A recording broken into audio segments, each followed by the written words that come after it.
Salut tout le monde, très urgent. Les terreaux annoncent la fermeture des écoles. De toutes les écoles aux alentours de l'endroit où les terreaux ont pris le contrôle.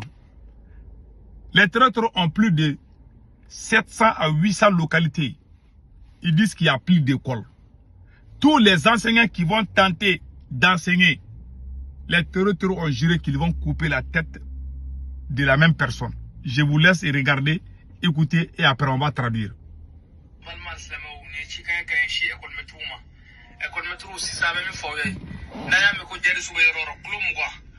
ay bulle sunoni chawche bulu tara ko ekol kala ami katiga wallahi ekol so bakele ani keme duru dat buleno we fangelen dron we fo jamana fangelen dron e bakele an keme duru kafriya kala tikan kunanno ekol metro ya bu yere la plomwa ni am ko jere suberon bulle sunay so ami katiga ekol so tikala kuranega kala wadu ke bomo ko kono wadu ke mal kono kurane kala abure dele ekol so kono ni obani ni vogali ayala se ekol metri be manay chawche me bi katiga lui ne ki isra kita mo kala kulum mo na tari sura yika ko bi yara bulu de e ko karante ke ble allah taala ko ne sharia kala wadi be ke jamana ko dem sura me kala qur'an la insha allah e ko so be kadatu bi idnillah kala de be nya foy wallahi de ko metru ga versimani. Voilà, il dit que tous les enseignants qui vont tenter d'aller enseigner, s'ils les trouvent là, ils vont les couper la tête. Donc, pas d'école. Vous savez pourquoi ils ont pris cette décision? Ils sont en train de gagner du terrain au Mali.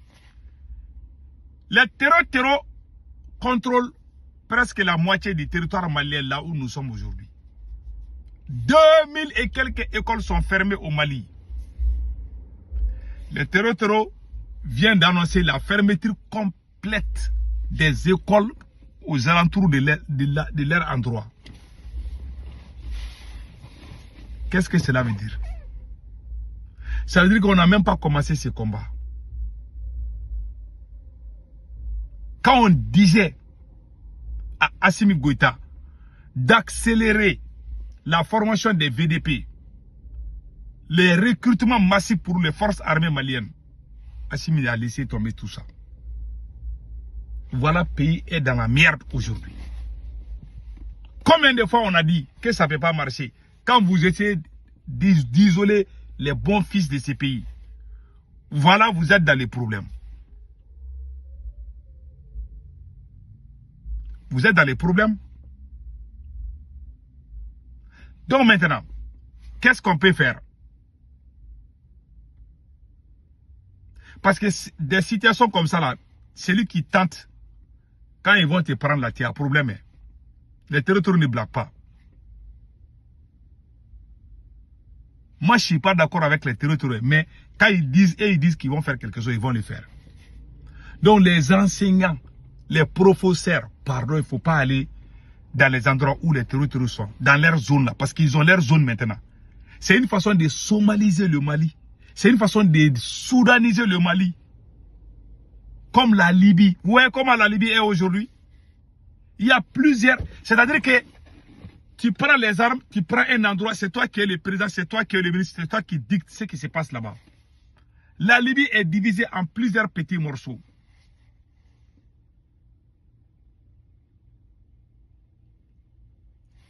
Et c'est le cas. Et la même chose qui se passe là-bas, c'est ce qui va arriver au Mali.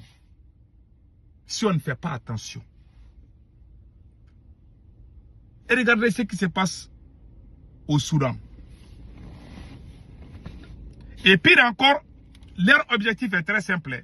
Ils veulent prendre le pouvoir. Les terreaux veulent avoir le pouvoir absolu. Le pouvoir pas pour eux, mais pour leur maître là. Donc je vous laisse écouter. Ça fait mal, hein?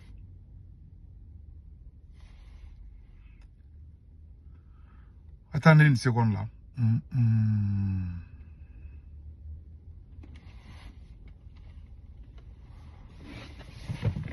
Voilà. Ils ont leur plan. Voilà. Écoutons bien. Fin 2024. Dans la région désertique du Sahel, le GSIM, groupe de soutien à l'islam et aux musulmans, une filiale d'Al-Qaïda, a considérablement gagné en influence. Le 14 novembre, ils s'emparent de la ville de Kati et capturent l'homme fort du Mali, le colonel Assimi Goïta, qui était au pouvoir depuis un coup d'État en 2020. Les djihadistes sont alors à 15 km de Bamako. C'est une hypothèse que la France a préparée, n'est-ce pas? Ils ont dit que les terroristes viennent de prendre Assimi Goïta, n'est-ce pas? Maintenant, qui va devenir président? Voici, voilà. Depuis Bamako. 10 jours plus tard, Yad Aggali, leader historique du GSIM, s'avance sur la terrasse du palais présidentiel et proclame le califat du Mali. Le Sahel s'enflamme et... Voilà. C'est une hypothèse fabriquée par la France pour dire que c'est Yad Aggali. Après Assimi Goïta, c'est Yad Aggali qui va devenir président. Ils n'ont pas abandonné leur objectif. Hein. Ces gens qui sont en train de prendre les armes contre nous là, les jours qui vont venir au pouvoir, je ne souhaite pas. Ils ne vont jamais appliquer la charia. Où est le gars qui est président en Syrie là? Il faisait la même chose. Lui, il se bat pour l'islam. Mais depuis qu'il est devenu président là, l'homme là, il a coupé les barbes. Il se caravate très bien.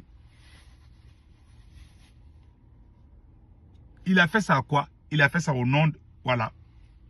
Donc maintenant, qu'est-ce qui se passe? Nous qui sommes victimes de toutes ces choses-là, nous devons travailler à renforcer les liens entre l'État et le peuple. Tant que le peuple ne croit pas à l'État, ces pays-là, ça n'ira nulle part. Je vais être très honnête. Donc maintenant, qu'est-ce que les dirigeants maliens peuvent faire là où nous sommes aujourd'hui? C'est de faire des recrutements, comme les genres de VDP au Burkina Faso. Peut-être avec ça, ça peut aller. Mais dans cette situation, avec cette allure-là, je ne pense pas que le Mali, ces gens-là vont se... Le capitaine nous a avertis, hein. Le capitaine Ibe nous a avertis à un moment donné. Il dit que c'est une guerre de recolonisation. Attendez là.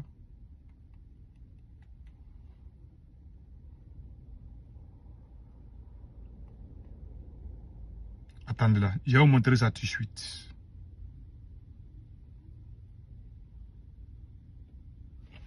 Voilà. Écoutons le capitaine Ibe. Attendez là.